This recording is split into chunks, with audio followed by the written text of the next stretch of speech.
Hi students, good day to all of you, and welcome to our fourth week of this semester. Successfully, yes, with all of your cooperations, with all of your good cooperation, successfully we have completed 3 weeks of our online class, okay, for this semester. And we are stepping into our fourth week of the class, okay.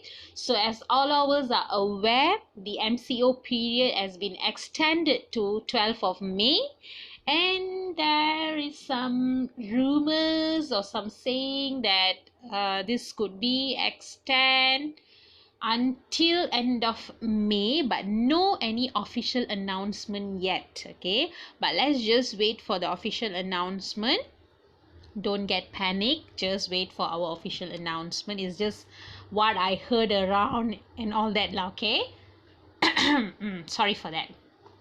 Okay, so along this online session, I hope that all of you are able to cope with the online session, able to cope with the content, able to do your tutorial. I've checked, it's just that I not yet grade your tutorials. Most of you are able to do it, okay. So without further ado, let's just move on to this week's session, where we are still in chapter 2, but we are going to look at the third part, the last part of chapter 2. You see, chapter 2 is pretty long chapter. That's why I divided this chapter into 3 sessions, just not to overload you with information, okay. That's why I break it into 3 short sessions. So today will mark, or this week will mark, the end of our chapter 2, okay.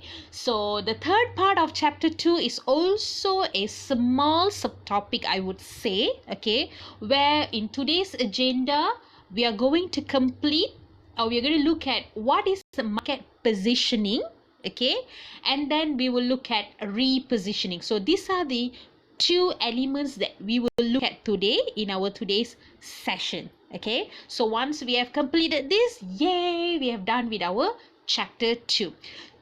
Before we go into our chapter 2, the last part, I'm just going to recap a little bit on what we studied last week, okay. Y'all okay? Yes, I hope all of you are okay. Okay, so let's look at this. Market targeting strategies was what we looked at last week, okay? And there are 4 elements that we looked at under these market targeting strategies, namely undifferentiated marketing, which means you use how many target segments? Some of you already blinking, thinking. Okay, let's just recall, okay. Undifferentiated marketing means it's a mass marketing, big marketing, where you don't tap into particular target segment. Instead, you create one marketing effort and you just blast it to all the target segment, okay. You don't choose, oh, I just want to tap into this market, oh, I just want to focus for this people. No, you don't do that, okay. So under the undifferentiated marketing, you create one marketing effort, you create one promotion, you just like blast to everyone. And generally consumer product companies will do this, okay. Example like shampoo, soap, toothpaste, okay. These are the consumer product companies which don't tap into certain market, okay. That is undifferentiated marketing. Whereas differentiated marketing, you target more than one market segment. So where you target several market segments and you create different marketing offers, different marketing effort, different promotion for different market segment. One of the best example for this is Air Asia, okay. Air Asia is tap into different market segment and they create different offer for different segment. And the third one, we looked at focus marketing. Focus marketing, you only focus one. Generally those business which opt for focus marketing, they will only focus for one segment, okay, and they will just concentrate in that one segment. Okay, let's say they take demographic segment, so they will only focus in that demographic segment. They will not look at other segments. Okay, and the last one we looked at customized marketing, where this one we go for tailored products, tailored items, like customized item, okay, based on customers preferences and based on customers individual taste. Of course the price would be a little bit at the higher side, but it caters to individual customers need. That is customized marketing. Okay, normally like designer clothes, designer shoes, like Jimmy Choo's shoes. Okay, all these are example of customized marketing. So those are the four market targeting strategies that we looked at. It is important. You will definitely have a question on this for your exam. Okay, so please jot it down. Yeah, let's just move on to this week's segment, which would be on market positioning. Okay, so as I mentioned earlier, we're going to look at market positioning. We're going to look at repositioning. So these are the two parts, okay, that we're going to look at today. There will be questions as well for this part. Okay, and I would say this is rather a very short subtopic. Okay, so let's look at first of all what market positioning definition is all about. Okay, so if you look at market positioning or market position, it refers to customers' perception of a particular brand. What does the customer perceive, okay, when they look at a particular brand?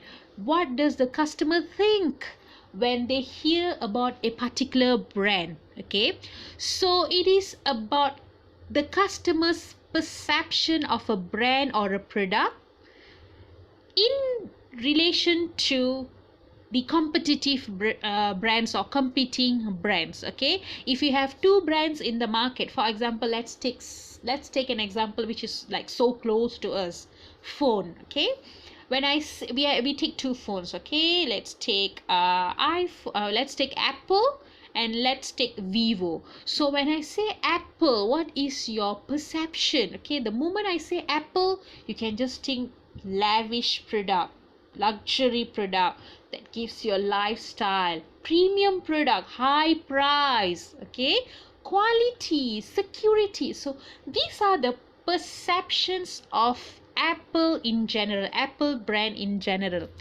Whereas if I say Vivo, okay, your thought or your perception could be, oh, Vivo is a good phone, but the quality is rather lower than the competing brand. That could be Huawei, that could be Apple. Okay, the quality is a bit low, the price is also at a lower side. Okay, but it is also a good brand, a quality brand for some of you who have had used it. Okay, so this is your perception. Or when I say about McDonald's, okay, McDonald's, what is your perception about McDonald's? Oh, finger licking good is not McDonald's, it's KFC, right? Okay, so McDonald's, Happy Meal, cheaper meal, you can get meal in a set, tasty burger, so good. Okay, French fries. Okay, so this is the position that you have in your mind when I say about certain brand. That is market positioning, how a particular brand or a particular company put their brand into customers' mind. Okay, let's take Starbucks. Okay, when I say Starbucks, what can you think? Delicious drinks. I'm so tempted of Starbucks now. Unfortunately cannot go out. Okay, no delivery also for Starbucks, so sad. Okay, if I say Starbucks, the first thing, yes, good taste beverages, and the next is good environment, higher price drinks. Okay, so these are some of the position of Starbucks that we have in our mind. So in short, market positioning means the perception, the customer's perception of a particular product in relation to competing brands. Okay, that is positioning. Okay, and why positioning is important. Okay, what is really brand positioning, and why is it so important for a particular business to adopt brand positioning in their business line? Why is it? Okay, let's just start with some reasons, I would say distinct reasons why brand positioning is like so important when it comes to a business. Okay, the very first point that I would always wanted to share to you, brand positioning means you create that difference. Okay, you want to put your business in a limelight of the industry, which means you want people to think different about your brand. You want your brand to stand out. You want your brand to have that uniqueness, competitive advantage. Okay, what is now unique selling point? What is unique selling point, do you think? Okay, try to think about it. Okay, so unique selling point means where you have your competitive advantage. What is so unique about your product that the customer should go for your product? Why don't they just go for your competitor's product? Okay, what is that one unique thing that Sunway has that actually attracted you to study in Sunway but not in Sagi or not in Inti?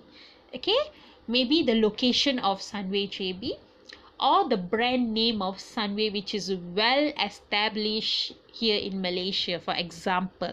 So brand positioning is where you hold a unique selling point in your brand name.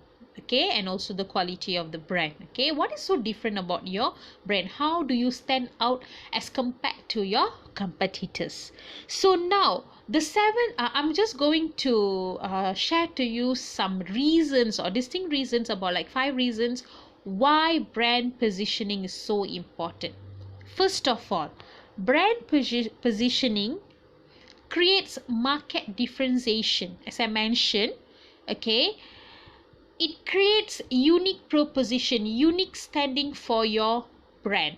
Okay, and it deliver a desired experience for your customers. Okay, so that would be the first reason why positioning is important and why normally business will adopt brand positioning.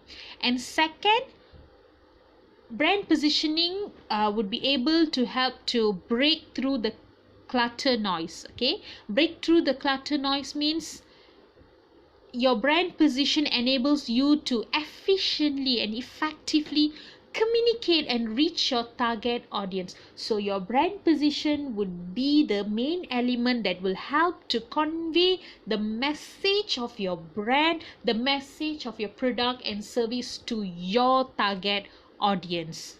Okay, so that is brand positioning breaks through the clutter of noise. Okay, that is the second reason. Or maybe you would like to jot down this reason, as there's no this reason is not there in your slides. Okay, the third reason, okay, why a particular business should go for brand positioning, of course, it makes it easier for people to buy from you. Okay, because consumers, they always want easy decision. You see, we are the consumers, we always want our life to be easier, especially when we want to make any decision to buy certain product or services. Okay, of course, you don't want to screen or filter all the 30 alternatives in in order just to choose one best product. Okay, right or not? So you want the brand positioning to help you to make it easier. Okay, and when you think of a particular industry, okay, you the brand positioning would help you to decide easily and quickly who to trust and what to buy. Okay, the moment I say laptop, for me, the moment I say laptop, I can think of Dell first. I don't think of like other laptops like Acer and all the other brands. First of all, Dell, because Dell has customized service. Dell has good quality laptops, for example, HP, for example. So this makes my life easier to choose and to filter my decision, rather than I'm putting in front of me about 30 brands and I'm just like cracking my head which one to go for. Okay, so brand positioning makes it easier for people to buy. Or let's say sometimes we crave for some good coffee. Anybody coffee lover here? Well, I am a coffee lover, seriously. Okay, so when I want to go and buy coffee, the first thing that I would, or the first brand that I would like always want to get is McDonald's McCafe. Seriously, I'm not so tempted about Starbucks. Okay, I always feel that McCafe's coffee has a milder taste. You see the position that I have about the coffee, and it tastes good as compared to Starbucks coffee, which is so sweet.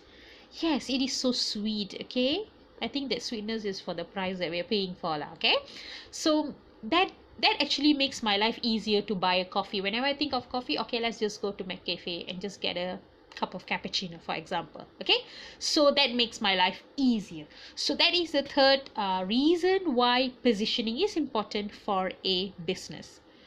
And the fourth reason why positioning is important for a business, because it enables your business to compete on value, not really on the price, but to compete on the value. Okay, no matter whether you are selling or your brand is actually a brand which is consumed by a large market, a mass market, where it caters for everyone, or your brand is just for a limited luxury item like Louis Vuitton. Okay, LV is a limited luxury item where you can get branded bags, branded clutch, purse, wallet, okay, branded items. Okay, so no matter which part your brand falls in, whether it's just a mass market, okay, it's just a normal consumer product, brand positioning gives you the clarity on a specific value. Okay, value means what you offer customers and how it satisfies the customer's needs best. How value in business means, value in brand positioning means how your product satisfies or meets the customer's needs best. Okay, so brand positioning enables you to compete on value, not really the price. You see, some product could be really high price, like as just I mentioned, Louis Vuitton, okay, LV, Apple. Okay, though the price is so high, you can just see people queuing up to buy that particular product or service. Why? Because of the value that the product gives the customer. Like Emirates. Okay, Emirates airline is considered expensive, but why do people choose Emirates? Because of the service that it provides. Okay, so that is brand positioning. Or when I say about Air Asia, okay, yes, Air Asia is a low cost carrier, okay, where it caters for lower to middle income people. But what the value that Air Asia gives you? Cheaper price, but you will have good traveling experience, for example. Okay, it meets or it satisfies your need. You have little money but you want to travel all over, so Air Asia is the best choice like that. Okay, so brand positioning again enables you to compete on the value rather than the price part. Okay, and brand positioning, the fifth one, okay, the reason, it justifies pricing strategies. Okay, you see, sometimes even when when your value is known, your brand still needs price justification. Okay, so brand positioning sorry brand positioning Sasol betul is where you've identify and compare your brand to the competitor's brand. Okay, and you have your specific offerings there. Okay, so that is where you can justify your pricing strategies. Okay, Apple product, phone price is so high, still people are using it because they can justify why the price is so high. You cannot find the security features in most of the other phones, but you can actually find it and you can well use it when you have iPhone. Okay, so that's why the price is high. Okay, one of the feature. So brand positioning will help you to justify the pricing strategies. Okay, like some Levi's, let's say Levi's jeans. Okay, why you can just get a normal jeans from a normal store, but why do you go for Levi's jeans? Okay, they can justify the pricing strategies.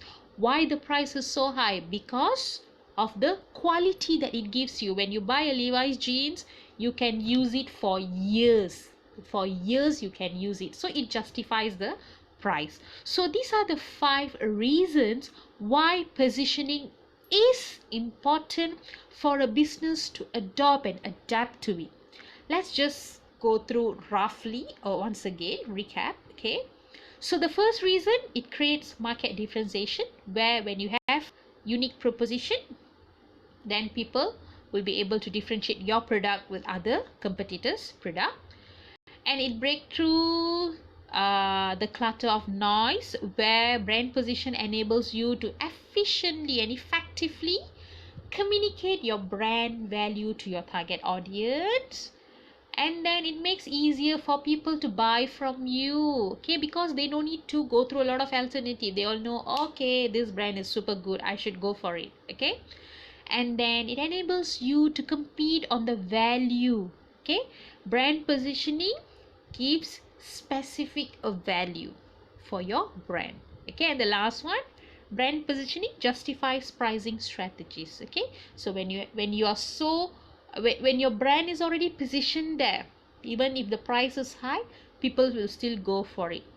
Okay, got it? So these are the 5 reasons. Okay, earlier on we looked at what is market positioning, the definition, and then we looked at why or the reasons of market positioning. Let's go to the next one, which is perceptual mapping. Okay, so let's just understand, this is, I would not say this is like top notch important for your exam, but still you need to know. Okay, this part would not be out for your exam, this particular diagram, but you have to know in order to understand positioning. Okay, so what is a perceptual map?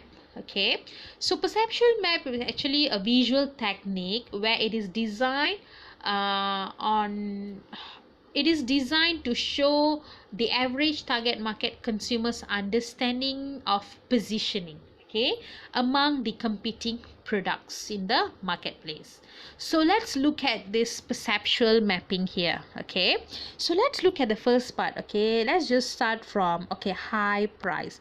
High price is up there. Okay, low price on your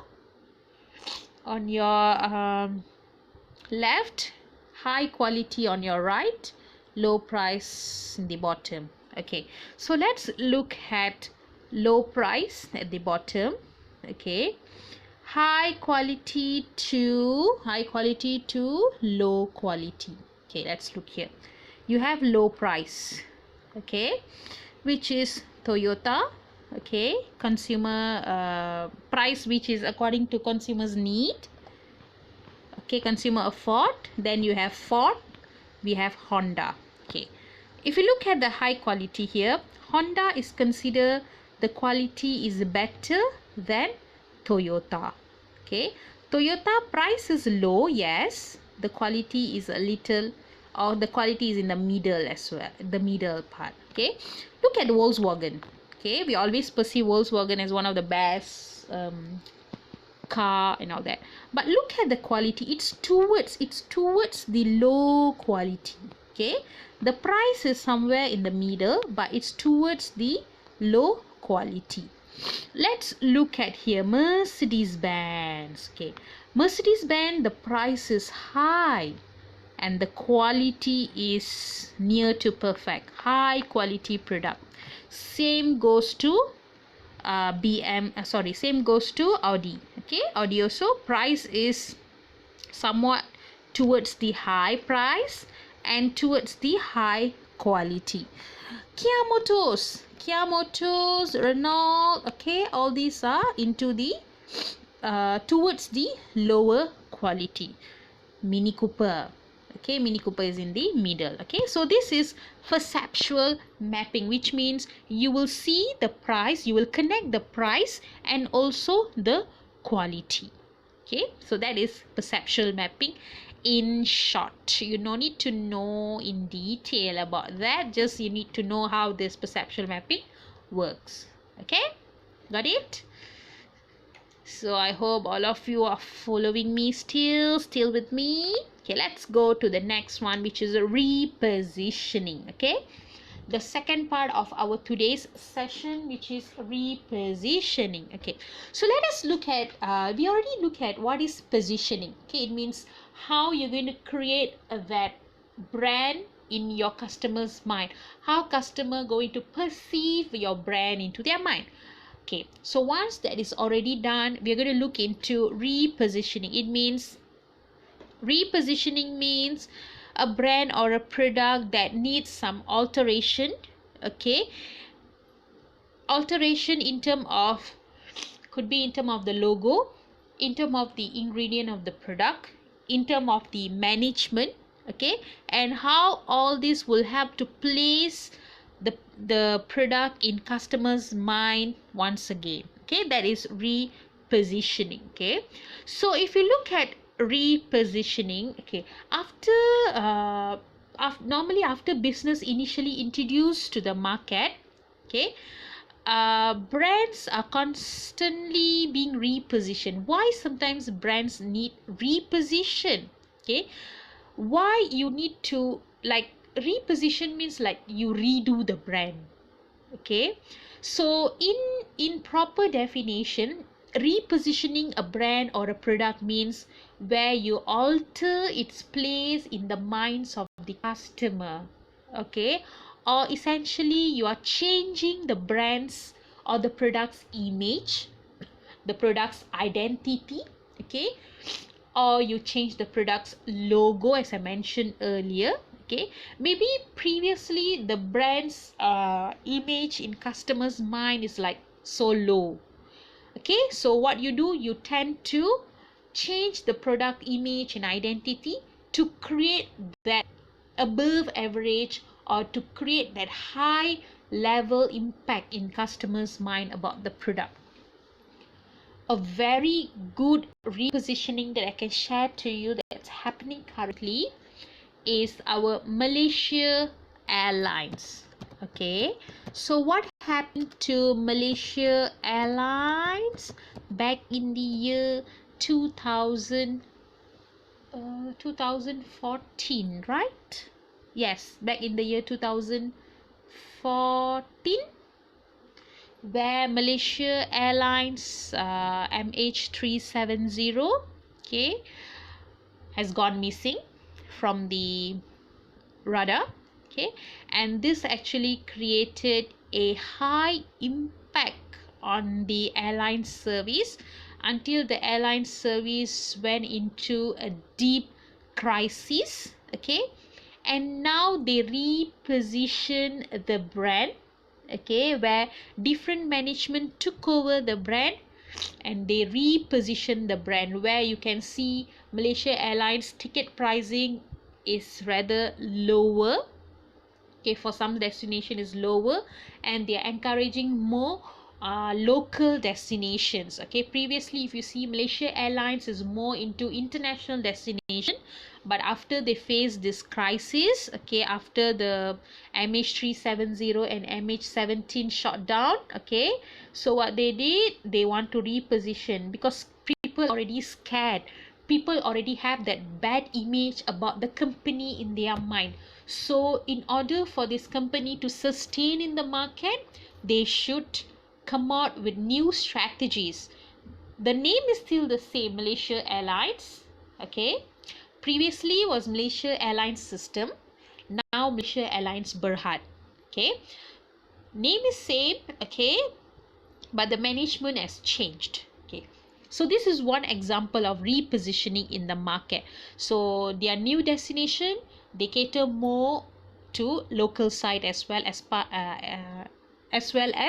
international part. Okay, so let us really look at what or Why exactly repositioning is needed? Okay,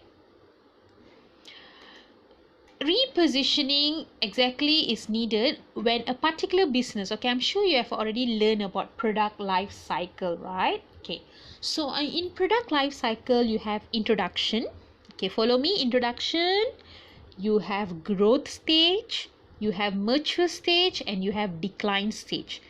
After you enter the decline stage is where your sales will decline, the number of your sales will decline, your brand will lose its familiarity, will lose its identity in the market. Okay, so how are you going to bring back your product in the market? How you're going to tell people, you see, my product is still alive in the market, okay, and I can still give you that new value in the market? So that is repositioning. Okay, one of the obvious reason why normally a company will reposition its product or service is because the sales has declined, okay, already reached the decline stage, and they will introduce maybe a new product or a new name. Okay, so that is one of the reason why repositioning is important. Okay, next, repositioning a product or services. Another factor to reposition, or another factor that would trigger reposition of a product or service, is because of competition. Okay, new competitors might enter or leave the market. Okay, so when you have new competitors, they might have new innovation that could threaten your position in the market. So you have to come out with your repositioning strategies to compete with your competitors. You cannot, for 20 years you cannot sell the same flavor drinks, right or not? You have to keep on change the flavor of your drink. Look at Coca-Cola. Okay, they constantly change, or they constantly introduce new flavor Coca-Cola in the market. Okay, so that is one of the way that how Coca-Cola reposition its brand in the market. Okay, same goes to PepsiCo. Okay, to compete with the competitors. Next factor why repositioning is seen as an important factor is because of market environment. Okay, where when there is economic slowdown, or there's a recovery of economic, okay, so you want to change the trust. Okay, maybe the changes in sorry, maybe the changes in consumers confidence towards your product has declined, so you want to reposition, you want to bring back your product, maybe you want to give new image for your product. Okay, and then you want to come back in the market because of market environment. Okay, again I repeat, market environment means maybe there is an economic slowdown, there might be recovery of economy where the customer might have lost their trust and confidence in your product. So to gain back that trust, to gain back that confidence, you will reposition. The third reason, normally why reposition is triggered for a business, is because of consumer trends. You see, consumer like us, our taste and our preferences keep changes. Okay, which evolve our attitudes and behaviors. Okay, like for example on changes on how to use technology. If you look simply about 10 years back, 10-15 years back, smartphone was not as familiar as today, where like everyone needs it. It's a need already rather than wants. Okay, so how you see how technology has evolved, and how certain companies they reposition themselves, like Apple itself. Okay, Apple, when they introduced, Apple wasn't the first company to come out with a smartphone, for your information. It was Nokia. Nokia was the first company to introduce smartphone. But you see how Apple actually repositioned their brand in customers' mind, and today they are one of the best producer of smartphone because of the technology that they have incorporated into their brand. So when consumers trends keep changes, when the preferences keep changes, you have to keep change your product, you have to keep change the image of your product in consumers mind. And the last factor that could trigger repositioning is internal environment, like the changes of management or the combination of two big companies as one corporation. Okay, maybe a company A acquired company B, bought over company B, so they combine and they wants to come out with a new brand, new identity, new logo for the company. Okay, so these are the four factors that could trigger repositioning of a product. Okay, the first one, competition. The second one, market environment. The third one, changing in the consumer's trend. And the fourth one, internal environment like management that could trigger repositioning. Okay, guys, understand? Can follow? Okay, I hope you can follow this repositioning part. Okay, so when you want to reposition, okay, there are actually many brands that has actually repositioned before. Okay, and one of the brand is Pepsi. Actually, if you look at Pepsi's previous logo, it is different than the current logo. You know Sprite drink, okay, 7 Up, Sprite's logo has changed over time. Apple's logo also has changed over time. Okay, changing logo is one of the way how companies or business they reposition their brand in the market. Okay, so changing logo is one of the familiar way of repositioning. Another way is like changing ingredients. Okay, for like food industry, changing of ingredients, it's one of the way of repositioning. Okay, getting the position again in consumers mind. Okay, look here, this is the example of Apple. Look at Apple's very first logo, so colorful, like a rainbow, like that. Okay, but look at Apple's latest logo, so classy, so designful. Okay, so that's how they change. Microsoft, look at Microsoft first logo and look at Microsoft current logo, so how much it has evolved in the market. Okay, so how will repositioning a brand be helpful for a business? Okay, we already look at the factors that trigger repositioning.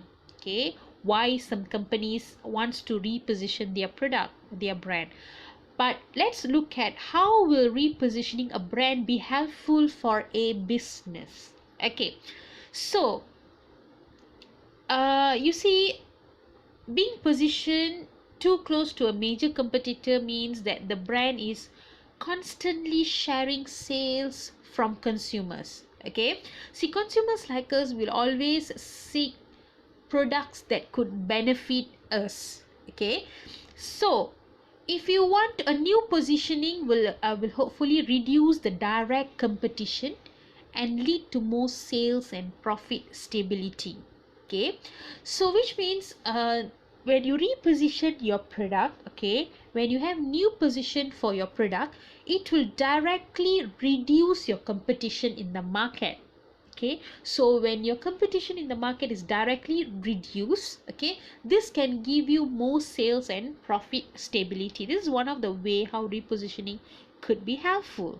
Okay, another way how taking the brand into a new strategic direction as repositioning may help the business is like the brand could be seen as more modern, more innovative, more convenient to use. Okay, example, a very good example that I can give you here is like let's take banking industry. Okay, let's look at the traditional banking way as compared to the modern online banks. Okay, modern online banking system, this is actually a form of repositioning for the banking industry. Okay, if you look at previous way, traditional banks, okay, you have to go to the bank, you have to queue up there. Even, you know, like old timers, like 20 years back, you want to withdraw money, you need a book, okay, you have to go there, you have to queue, you have to stand, then you have to tell to the frontliners, then only you can withdraw. But now with the modern online banking system, everything is just within a click, within a two or within one or two clicks. Okay, so this is how banking industry has repositioned themselves in the consumer's mind. So if you ask consumers about like 20 years back, when you say banking work, consumers will think, oh my god, banking work, we don't want to go and queue there.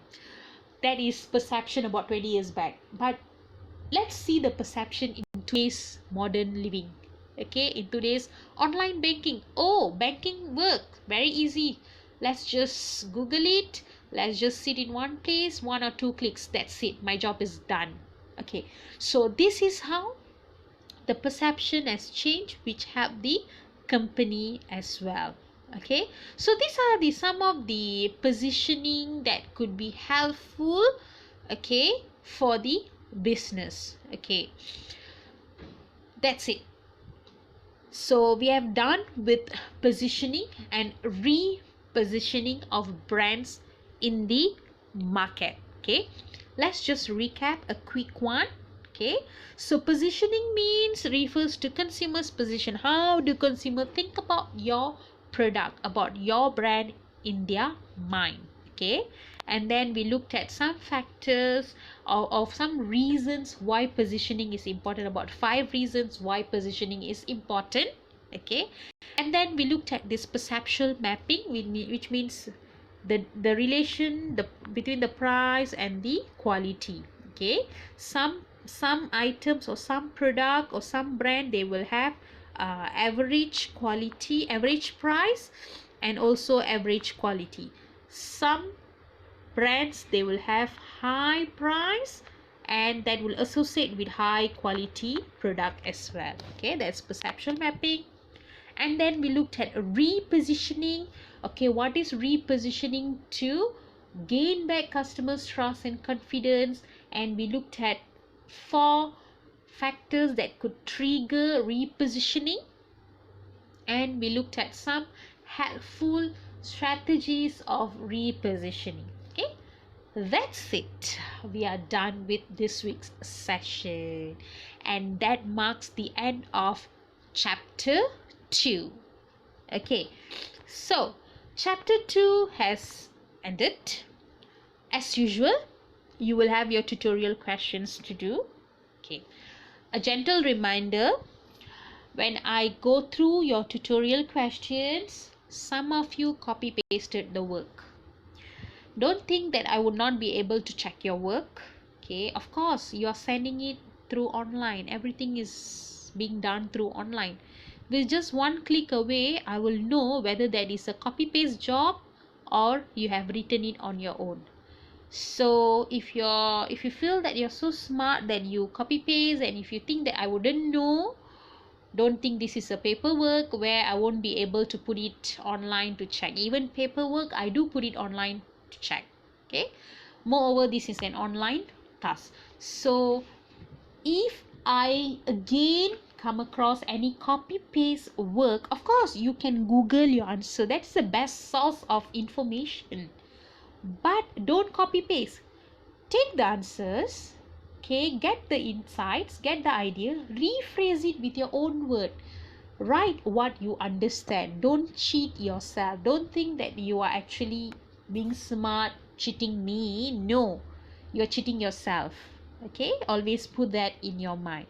The moment I find out it's to be a copy paste work, I will give 0 for your attendance for that week. Justification: because you copy paste the work, that's not your own work, that is somebody else's work. Okay, understand? This is very clear cut. I don't want you to do a copy paste job. Remember, whichever tutorial that I'm giving to you will definitely be helpful for you to answer your tests, your assignment, and also your final exam questions. Bear in mind, I don't simply give anything that wouldn't help you, right or not? Okay, Okay, that's it. I don't want to blah blah so much. Okay, just don't copy paste work lah. Okay, okay. So that's it. Wait for my tutorial, and if you have any questions, always feel free to approach me. Okay, that's it, guys. Please take care of yourself and stay safe always. Be happy. Take care. Bye bye.